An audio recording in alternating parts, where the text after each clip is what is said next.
El bandolerismo en Aguascalientes tiene una figura, tiene una cara, tiene un rostro diferente a otros lugares como se fue dando. Y ese rostro precisamente es un bandido conocido por la leyenda, por toda la gente de Aguascalientes, como Juan Chávez. Pero se trata en realidad de un bandido que era cruel y que su historia realmente, ya viéndola de manera cruda, no era nada parecida a ese romanticismo que han formado. Y justamente de eso es de lo que vamos a hablar hoy, de la versión sin censura, don Ciro, de Juan Chávez. Entonces acompáñenos.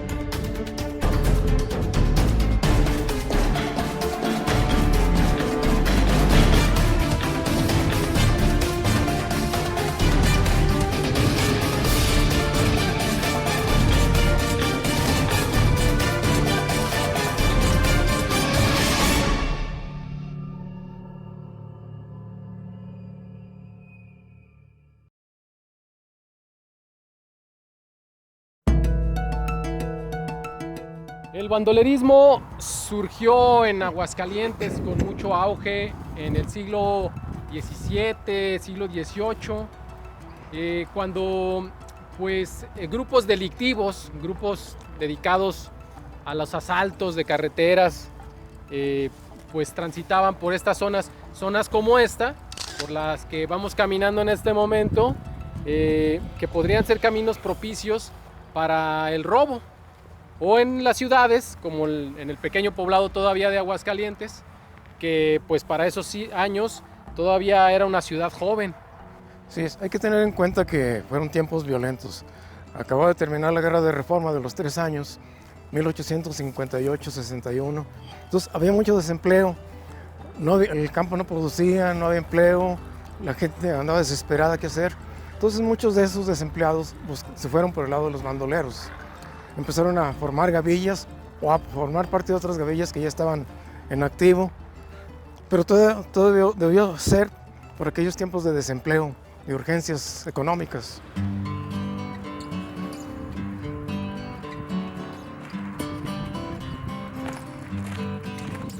Estas eran las casas de los peones, ¿no? De aquí para allá.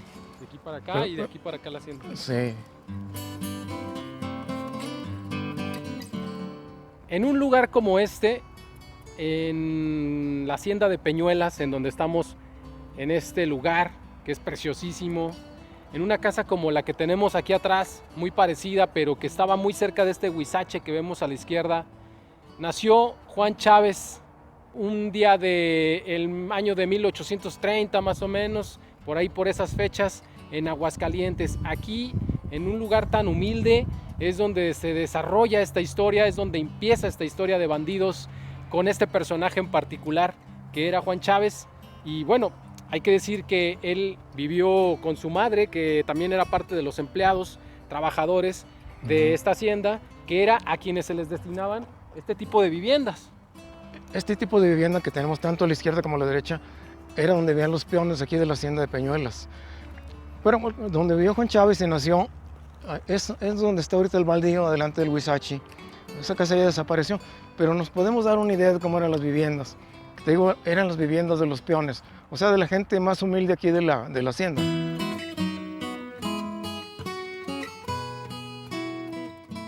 Desconfiados los hacendados, ¿no? Claro, esta es una torre de vigilancia, una especie de torreón. Por aquí es el ojillo, ¿no? Sí, por ahí se asomaban. Las mirillas. Por ahí ponían los rifles también, las armas, las pistolas. La entrada está por Ahora acá. sí que les pedían la contraseña a la entrada, ¿sí, no? Sí, mira, por aquí se entra. Por aquí estaba un vigilante, 2 vigilantes. Y aquí estaban al alba. Y esta era la casa grande. Juan Chávez vivía en el seno de una familia integrado por Ignacia Chávez, su papá era Juan Dávalos y un hermano que era Romualdo Dávalos, que ya hablaremos ahorita del hermano porque había ahí una especie de contubernio entre ellos. Pero bueno, la mamá yo creo que de alguna manera tuvieron algún que ver con Juan Dávalos. porque finalmente Juan Chávez es un hijo que no es legítimo, es un hijo que no es reconocido por el padre, y por lo tanto yo creo que esto le pudo haber generado pues algunos inconvenientes con sus amigos, que quizá le pudieron haber hecho bullying o acosarlo de alguna manera con este tipo de cosas. Y esto, bueno, pues también cabe decirlo porque abona al resentimiento del personaje con el que va creciendo y que más tarde se manifestará pues con la parte política y con los empoderados. Como hijo natural era mal visto por la sociedad. En aquel tiempo, un hijo natural, la sociedad lo rechazaba mucho. Entonces eso le creó más resentimiento, pero también hay otro detalle importante. Y es que Juan Chávez se llevaba muy bien con su medio hermano Romualdo Dávalos. Romualdo Dávalos sí era hijo legítimo de don Juan Dávalos.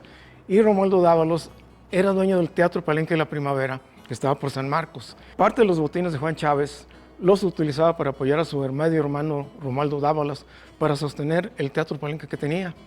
Y ese teatro era de los más importantes aquí en Aguascalientes. Tenía palenque, tenía gallos, tenía jugada. Entonces era muy importante aquí en Aguascalientes y se jugaban grandes cantidades de dinero. Y ya operaba dentro de la Feria de San Marcos. Sí, las temporadas importantes del palenque eran durante la feria. Fuera de la feria lo utilizaban como teatro. Había pastorelas y obras de teatro. Ahí se presentó Ángela Peralta en un concierto aquí en Aguascalientes. Entonces sí era muy importante. Pero la temporada más importante era dentro de la feria. Y bueno, ya que andamos en una hacienda, pues hay que aprovechar para ver algunas imágenes para curiosear, ¿no? Fíjate, esta hacienda es más antigua que Aguascalientes. Sí, Aguascalientes se fundó en 1575 y esta parte de lo que es esta hacienda. No toda, porque ha tenido diferentes épocas.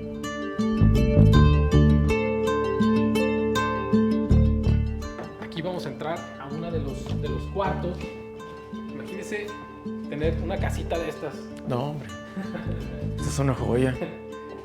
Y aquí mire la ventana para vigilar a los peones. Esta es la entrada, de hecho aquí da para el paso de las carretas. Bueno, creo que nos faltó decir la razón por la cual Juan Dávalos nunca reconoció a Juan Chávez, don señor. Y la razón era que pues era el dueño de esta hacienda, de esta pequeña casita. Así es. Muchas gracias. Muy bien. Ándeles, y hasta luego. Que les vaya bien. Adiós. Adiós, señora. Adiós, señor. Gracias. Que les vaya bien. Hasta luego. luego. Adiós. Bueno, nosotros continuamos con esta historia, pero ahora nos trasladamos a la ciudad de Aguascalientes, en donde pues ocurren estos asaltos de bandidos.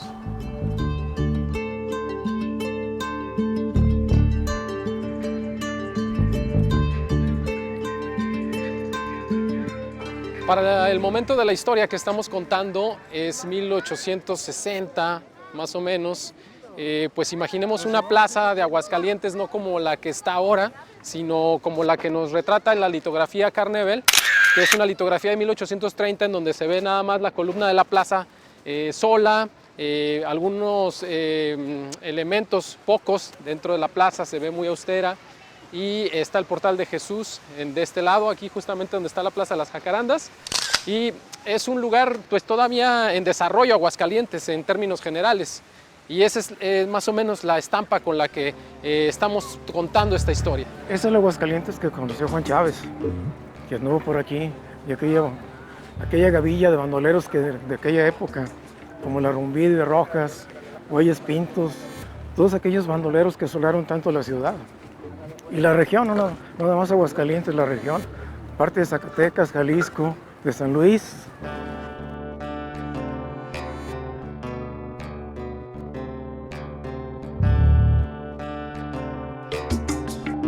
El ataque del 12 de abril de 1863 no tuvo precedentes en Aguascalientes y hay una leyenda que habla de cómo Juan Chávez llegó a ese día a la ciudad y bueno, se dice que venía del Cerro del Muerto, que venían por un túnel que no sabemos si existió o no, pero que el túnel venía a dar aquí al atrio del Templo de la Merced, en donde estaba un pozo, y que del pozo salió Juan Chávez con su caballo, todo brioso, como una escena de Hollywood, de un brinco salió y ¡pum! Ya.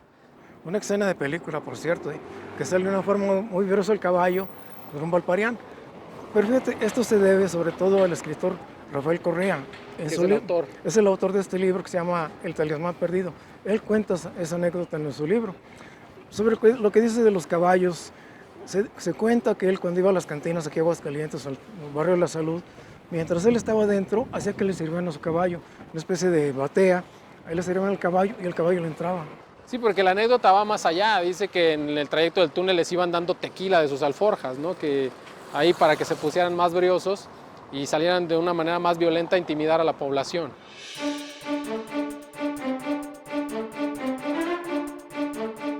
Después de esta anécdota en el Templo de la Merced, donde se dice que Juan Chávez sale de uno de los túneles que daban ahí, se dirige hacia uno de los puntos más estratégicos de la ciudad, que es el Parián, que en ese entonces era uno de los centros comerciales más importantes incluso de la región, y sale con Valeriano Larrumbide, que es otro villano de la época muy famoso, y ahorita les vamos a platicar qué fue lo que pasó. Este 12 de abril de 1863, Juan Chávez, en compañía de Valeriano Larrumbide, atacaron el Parián. Pero no nomás el Parián, como ya comentaste, el principal centro comercial de la ciudad, sino algunos comercios cercanos de aquí, del cercano al Parián, y algunas casas particulares. Hubo mucha destrucción en aquella ocasión. Y la gente, pues, como siempre, tenía temor de Juan Chávez. Y hay que decir que el Parián no era como lo estamos viendo, hay que decir que el Parián contaba con unas arquerías, era diferente. De hecho, esta construcción es más contemporánea, pero Claro. El Parián se ha restaurado varias veces. Claro, aquel fue el primer Parián que fue hecho en Aguascalientes en 1828 y fue el que atacó Juan Chávez. Como comentas, después hubo un segundo Parián y un tercer Parián que es el que tenemos ahorita. Buenas tardes. Que hay que decir que este ataque del 12 de abril de 1863 es una réplica de algunos ataques que ya se habían dado, como el del 23 de noviembre de 1862 aquí en Aguascalientes, donde Juan Chávez puede o logra salir librado de la situación, pero gracias al apoyo de la gente, en este último del 12 de abril no pasa igual, se enfrenta a una sociedad más organizada.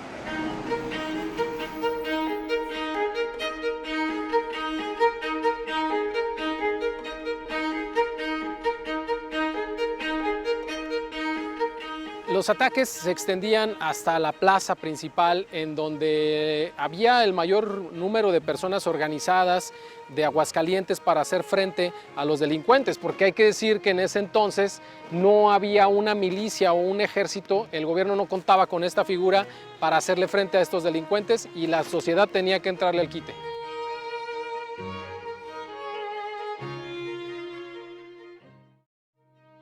Después del ataque de Juan Chávez en el Parián, la gente se repliega aquí en la plaza, como ocurría en muchas de las ocasiones cuando había bandidaje. Se dice que se levantaban aquí barricadas de seguridad para que los ciudadanos, por lo menos del centro de la ciudad, estuvieran más protegidos, como sucedió ese día. Y finalmente terminan ganando y ahuyentando al crimen. Claro, pero todos, Juan Chávez no dejó de ser tropelearse. Hay que tener en cuenta que era una persona muy hábil. Él donde desaparecía, de repente se desaparecía. La gente dice, bueno, pues ¿cómo le hace, no? Que llegaba a un lado, se desaparecía y aparecía en otro. Y es donde surge también la leyenda de él, que está en un lado, se desaparece y aparece en otro lado. A quien le iba de plano de la chancla era la gente que vivía en la periferia, porque de alguna forma las personas que vivían en el centro de la ciudad pues se protegían con estas barricadas, pero quienes vivían en la periferia ahora sí que estaban a la buena de Dios. Incluso pasaba mucho en el norte del estado, en los municipios, que bueno, pues tenían que también activar los grupos de autodefensa para poderse proteger y bueno, librarse un poco de aquellos ataques.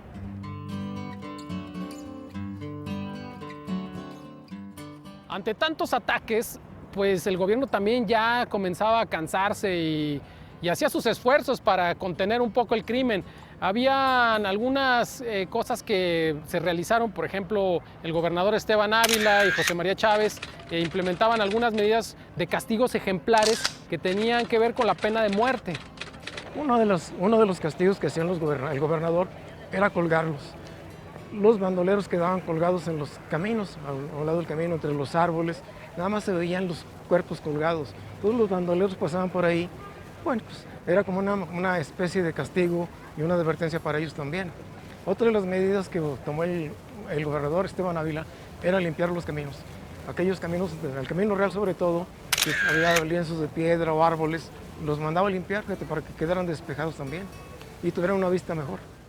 Y otra de las medidas que se ejercieron en ese momento también eran las amnistías, que precisamente Juan Chávez llega a tomar algunas de ellas para ahora convertirse en un héroe que combatiera a otros bandidos, paradójicamente.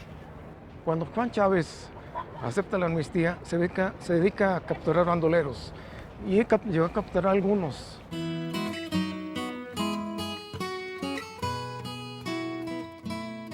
Justamente Juan Chávez asume ciertos cargos en lo que es la gubernatura del estado, porque cuando está el Imperio francés, la intervención francesa en México, el general Aquiles Bazaine lo nombra prefecto del estado de Aguascalientes. Sí, y ese cargo le dura desde fines de diciembre de 1863 hasta fines de febrero de 1864, que viene siendo como el equivalente al gobernador de aquel tiempo. Exacto, el gustito le duró como 3 meses Sí, nada más. fueron unos cuantos días. Que eso es cierto, porque mucha gente pregunta, oye, ¿Juan Chávez realmente fue gobernador del estado siendo un bandolero? Pues sí. Así es, sí fue. Sí fue. Claro, fue nombrado por los franceses. Exactamente. Y todo porque él tenía ideas conservadoras. Juan Chávez tenía ideas conservadoras que comulgaban un poco con las ideas de este imperio, del imperio francés, y es por esta causa que pues lo designan a él. Sí, y esas ideas se dice que las traía desde su padre, el dueño de la hacienda de Peñuelas, ideas que traía desde chico él. Entonces las siguió conservando. De Juan Dávalos. Juan Dávalos. Que bueno, el gusto, como decimos, le duró muy poco, don Ciro, porque al final de cuentas le cayó gordo al Bazaine y lo echó para afuera. Sí, y que se queda Bazaine. Y se queda Bazaine, que era un soldado francés que tenía una trayectoria muy importante en Europa.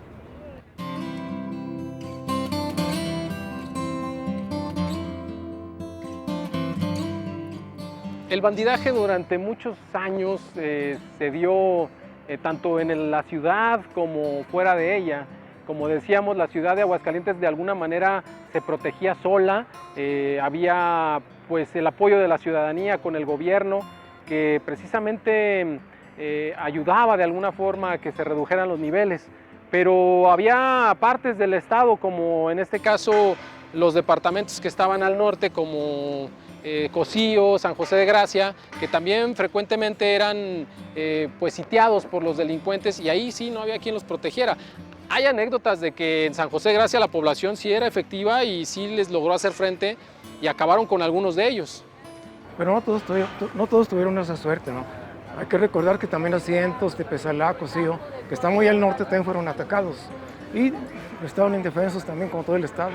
Sí, se volvían un foco estos estados del norte, sobre todo porque era el tránsito de la Ruta de la Plata y eran como los puntos más, digamos, desprotegidos, porque recordemos que aquí en Aguascalientes también estaba lo que era el fuerte, que era el presidio, que actualmente es el Hotel Imperial acá enfrente, y bueno, obviamente en cierto momento de la historia dejó de funcionar como tal porque les empezó a poblar Aguascalientes, pero estas partes del estado se volvían pues focos rojos para la delincuencia. Pero fíjate que hay que reconocer una cosa de los bandidos, estaban bien organizados, ¿sí? Ellos se comunicaban de un cerro a otro, tenían una serie de señales que anunciaban cuándo iba a pasar alguna carga, algún cargamento, alguna carreta, y más adelante los asaltaban por esa comunicación que tenían. Era el crimen organizado de esa época, don Ciro. Muy bien organizados. Sí, pero hay que decir que también eran montoneros, eran 2000 claro. hombres los que llegaban a la capital y Claro. cómo hacerles frente. La ciudad estaba indefensa. A veces se decía que por cada ciudadano que protegía la ciudad eran 4 de ellos, entonces aquello era toda una odisea griega, ¿no? Vencer a un ejército ahí de delincuentes. También hay que tener en cuenta que los delincuentes o los bandidos estaban protegidos por los hacendados. Hay una combinación, el hacendado protegía a los delincuentes o los bandidos y los bandidos protegían al hacendado. A pesar de los esfuerzos de los gobernadores de pedirle a los hacendados que protegieran a la ciudad. Que protegieran la ciudad y pues no tuvieran esos vínculos con la delincuencia, ¿no? Pero bueno, en fin, sí. Así se daba.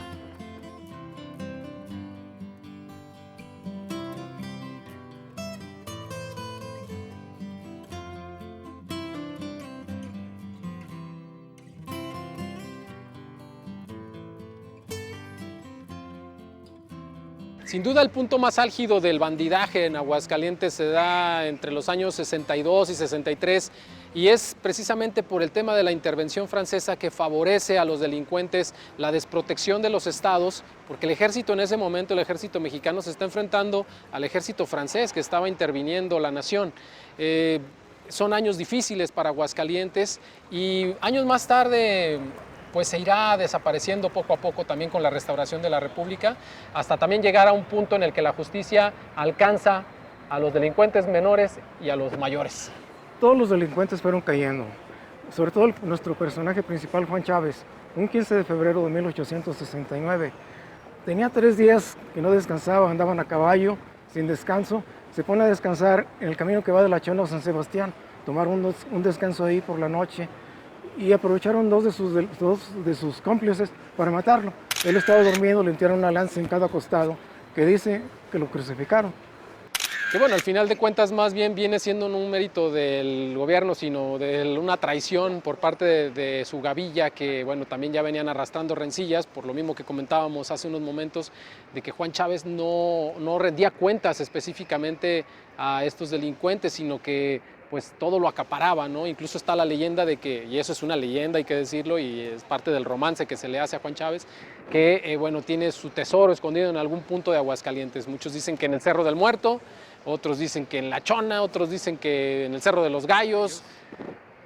No sabemos. Fíjate que aquí hay algo importante. Si bien la población le tenía miedo, también sus cómplices le tenían miedo, ¿eh?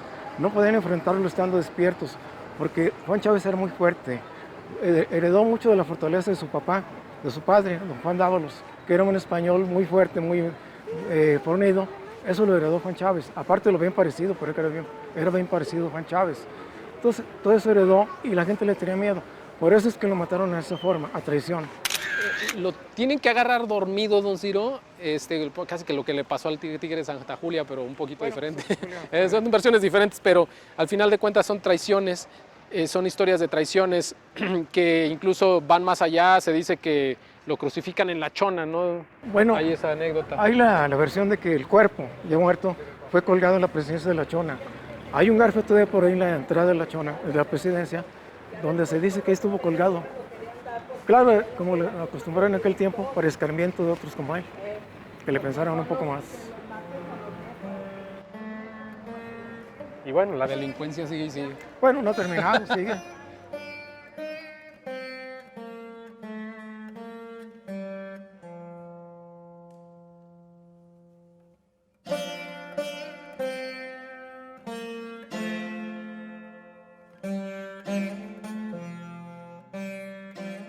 Poco a poco el bandidaje va terminando en Aguascalientes, quizá a consecuencia de que por esos años hay que recordar que hubo un desarrollo muy importante en nuestra ciudad. Llega el ferrocarril a finales del siglo XIX y con ellos llega también la Fundición Central Mexicana de los Guggenheim, que tenían cierta relación ahí porque era la fundición de los metales.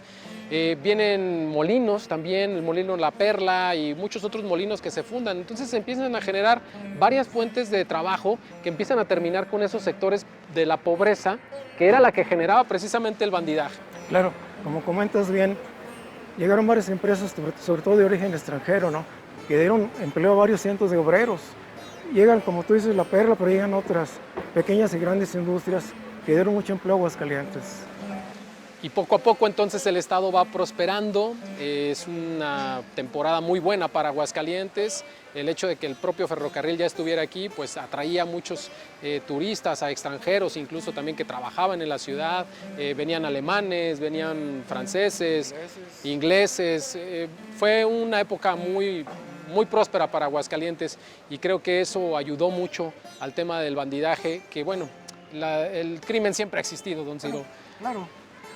Pero bueno, ahora se expresa en otras formas. Pero sigue existiendo. Pero bueno, era importante contar esta historia de cómo Aguascalientes, pues desde su historia atrás, ha sido siempre como, nació más bien como víctima de estos ataques a la ciudad y cómo poco a poco la misma ciudadanía, con mucha gallardía, fue enfrentándolo y fuimos saliendo adelante.